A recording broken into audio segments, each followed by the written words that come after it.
Welcome everyone to Rock Guys Rock and Metal Mayhem.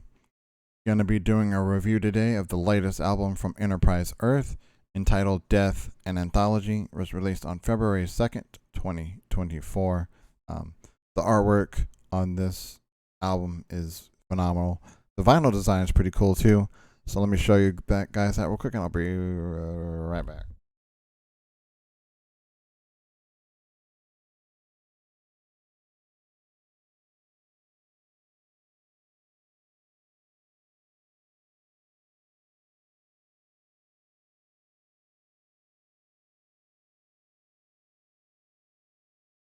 And the lyrics there on the inside as well.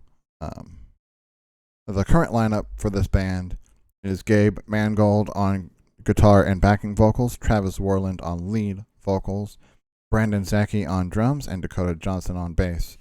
Now, the interesting thing though, all those people I just mentioned, none of them original members, so no original members left of this band. Let me read off the track listing for you real quick.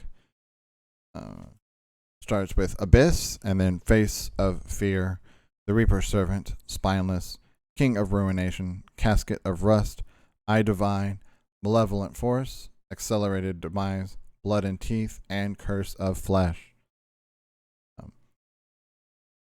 So Abyss, the album starts with Abyss, and it's just like a little short spoken phrase, which then goes right into Face of Fear. And actually some of the lyrics of Face of Fear repeat some lines from Abyss. So it's really cool, like they're tied together. So I think that was really cool. And then, Face of Fear just starts off like hard and heavy. Right, so it's like straight to it, straight to the point, and then the rest of the album is good as well. Like, not a single bad track on this album, in my opinion. It's not an album where you get 4 or 5 songs on, like, man, how many more songs I have to go on this? Or, it doesn't have the songs that just drag on and on and on. And you look and you're like, we're still on the 3rd song or the 4th song. I mean, even, other bands that do have like long songs, their longer songs can be pretty good, but sometimes you get those long. I mean, there's not a song like over maybe like 5 to 6 minutes long on this album for sure. And nothing's too drawn out, so you're not sitting there like, we're only 3 songs in, and 10 minutes have gone by. We're still on the same song, and it's horrible. So yeah, not a bad song at all on this album. Couple standouts for me: Face of Fear, Reaper's Servant, Blood and Teeth, Curse of Flesh. Face of Fear, the first track right after Abyss, which is, like I said, just spoken word, just hit you right in the face with the heaviness. So it's just straight automatic, like, head banging for me. Reaper's Servant, Blood and Teeth. Definitely was not expecting this one. The clean vocals on this one, was not expecting that. And it's featured throughout the song too, so that's why that stood out to me. And then Curse of Flesh features Matt Heafy from Trivium, and Reaper's Servant features Darius Tirani from Spite. So 4 great tracks there. If you're into deathcore or death metal, I would definitely recommend picking this album up. I kind of got into deathcore when it was first starting, when Suicide Silence and those bands were just starting up, and then I kind of got away from it for a while.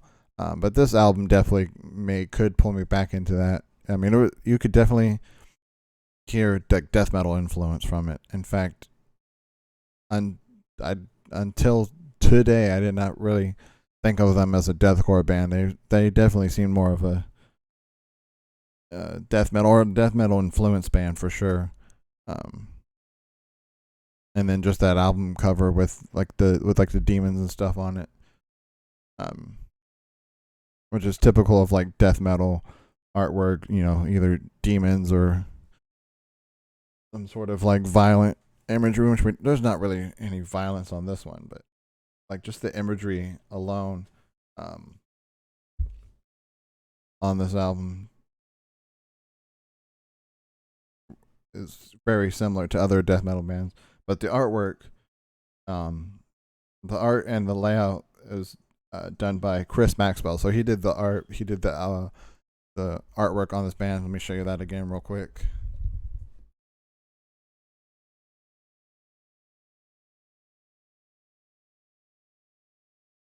The front and back there again. Again, Chris Maxwell is the artist's name. So definitely, gonna be checking out some of his work either in the future. Yeah, like I said, if you're into death metal or deathcore, definitely do not pass this one up. This was the album that got me into them. They've got a few others out, so I'm definitely gonna be going back and